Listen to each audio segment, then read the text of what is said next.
Greetings one and all, my name is Lancer and welcome back once again to The Mandalorian Season 3. We are on episode 3 of Season 3, and I'm gonna be transparent about this one. I'm pretty low energy today, I'm not feeling the greatest. I apologize, but I'm still here for The Mandalorian, I'm still gonna try to give it my all. But either way, last time on The Mandalorian, it was a phenomenal episode. We got a little adventure of Mando, Grogu, and R5 going to Mandalore. So we got to see a little bit of destroyed Sundari, Mando getting captured by this weird Grievous type droid that wants his blood. I did some research on what that might be and I instantly forgot what it is, so it's some reference maybe to like some Legends concept or video game stuff where it's like it siphons blood to gain power and whatnot, but it doesn't matter, it's dead because Bo Katan came to the rescue, had some awesome action with the Darksaber, with her holding it for the first time since Rebels. Mando went into the sacred waters, he began doing the chant and all that, and then he fell because stairs weren't there, and his armor's heavy, so he just sunk, and Bo-Katan grabbed him, and as they were going up, they were met face to face with a living mythosaur. And the episode ended with a shocked Bo-Katan, like realizing that, oh damn, the legend is real. It also harkens back to what the armorer said either in season 1 or Book of Boba, I don't remember, where she said the line of a new mythosaur will rise to welcome a new age of Mandalore. So I imagine that's what this is now. I'm really looking forward to it because I'm kind of hoping they maybe fight it and hopefully tame it. And I hope we get the Easter egg and fan service of having Mando ride the mythosaur, the holiday special.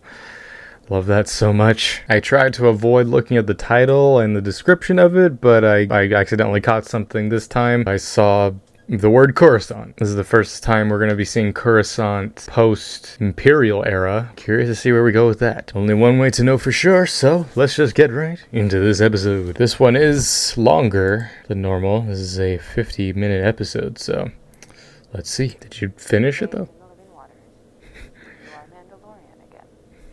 Okay, she said so. Evidence. That's gotta come back at some point, right? I'm curious how much they're gonna delve into this relationship between Din and Bo. I would invite you in for a feast, but I'm guessing that helmet isn't coming off again. This is the way. This is the way. I mean, there is one way it can come. No. TIE fighters? TIE interceptors. Oof. Against a Mandalorian ship? Love the space battles in Mandalorian. Just gonna jetpack out. Yeah, you can't beat the speed on an N1. Nice. I don't know why I thought he was just gonna chop it in half. Why is this so kick-ass? I love this. Haha. I love the wings on that. Oh, that was cool. Ooh. Caught some G's there. Nice detail. Ah, shit. Bombers. Damn it. We just got that castle. Those mudstuffers bombed my home. So you've chosen death. Oh, shit. Got to get out of here. Me too, man. I'm sending jump coordinates. To where? Someplace they won't find us. Where would that be? What a cold open. The convert, huh? Coruscant. The most recent we've seen of Coruscant would have been in Andor, but now this is post-Imperial. Oh, this is the Opera House. I haven't seen this since episode 3. It's also the only time we've seen it. Pershing. I was almost drafted. Imagine me serving. I love how they portray senators and whatnot. Could you imagine? Is this the same place that the dude from Andor lived? Same sort of area? Long live the New Republic. Long may she reign. Or wait, I can't say that anymore. Because of this, Coruscant is one of only a handful of city planets. That sounds like the TikTok girl. Thousands of city planets. Ah, we're here. In case you don't know, that rock in the middle is the highest mountain peak on Coruscant. What is that? No, okay. Peak of Umate. Right, that's what it's called. I think that actually pointed out. I'd love if they've explored more of Coruscant, because we mainly just see a lot of this area. Wait a minute, that music.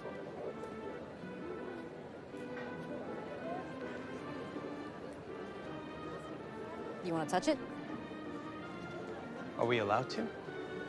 That's the Resistance theme from the sequel trilogy. Now, I know I've made my opinions known about the sequel trilogy, but, you know, I still have that ear for music. That's a nice touch. Wait a minute, that's a metal popsicle stick? Ugh. Yes, touch the giant foam rock. How is this gonna collide with the Mandalorian story?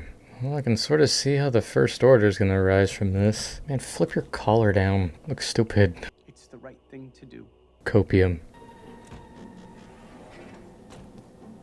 It's that easy? No wonder the New Republic fails.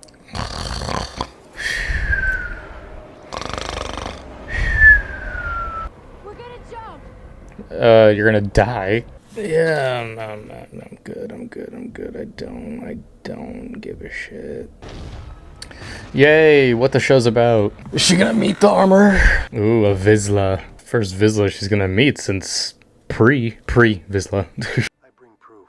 I pissed in a cylinder. Man, Paz is so fucking cool. If for whatever reason he does get unmasked, I hope it's just Jon Favreau. I mean, because it literally is Jon Favreau, but Bo in the armor. He fell into the depths and I pulled him out. I don't know if you needed to include that part. Oh, so that's what she poured in. And Bo Katan Kryze, by creed, you too are redeemed. Oh. Then you may join our covert and live as your ancestors once did. Don't think she gives Till a then. shit. Interesting turn of events. Huh.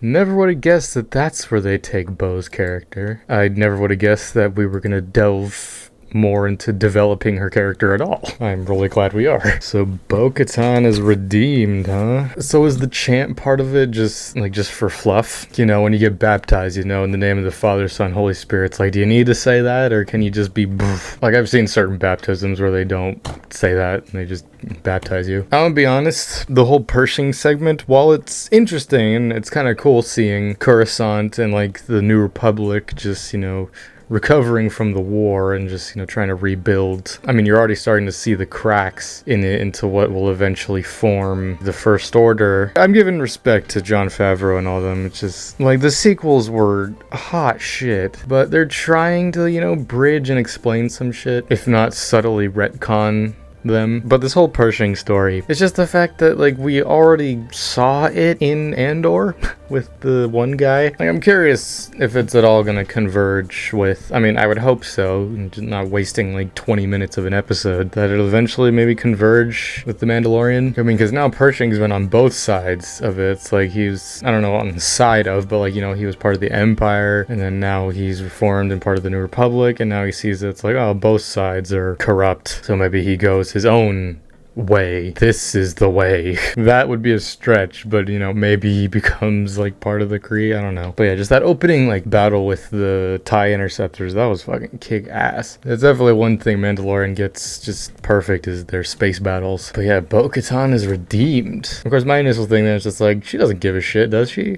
But I feel like deep down she still kind of does, and I feel like Din has had that effect on her. I mean, she didn't deny it there. She wasn't like, thanks, but I'm not interested. I don't know why I've never really thought about, like, developing more of Bo's character. I mean, I always just thought that she was cool the way she was, but it's like, huh, like, after everything we went with on Mandalore, and then now here, I feel like now she's starting to see the two sides. Like, you know, she lived in the like golden era of Mandalore, even though she was part of Death Watch, but still. And now she's seeing like this aftermath, like with the Creed. I don't know, I want her to have like a good like kind of heart-to-heart or just conversation with the Armorer, just like, you know, representing Mandalore of old and now Mandalore of new. Because I personally don't think that maybe Bo is gonna keep with that, keeping her helmet on. It's like, yeah, it's cool, but I feel like she might get sick of it after a while. No mythosaur action in this, but it's gonna come back. Like, obviously they keep showing like the Beskar mythosaur on the wall, and Bo is keeping it from Din. So again, like the Armor said, it's like it'll rise up to welcome a new age of Mandalore. So I'm curious, like the end of this season, or maybe in the future of the Mandalorian, where Mandalore is restored. Which, well, first of all, that would take a lot, or at the very least, maybe they find a new planet.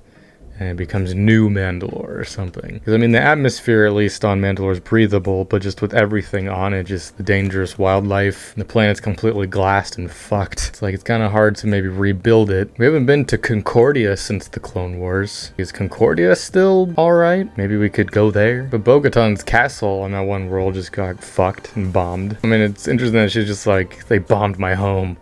It's like, yeah, it's the second time that's happened. I'm curious where ultimately this season's gonna end up. Next episode will be the halfway point already, and I'm still waiting to see till we get like our streamlined story, but as long as we keep getting more like this Mandalorian stuff, I'm all for it. Either way, this was this episode of The Mandalorian. Join me next week for episode 4, plus everything else coming out soon. So until next time, I'm Lancer.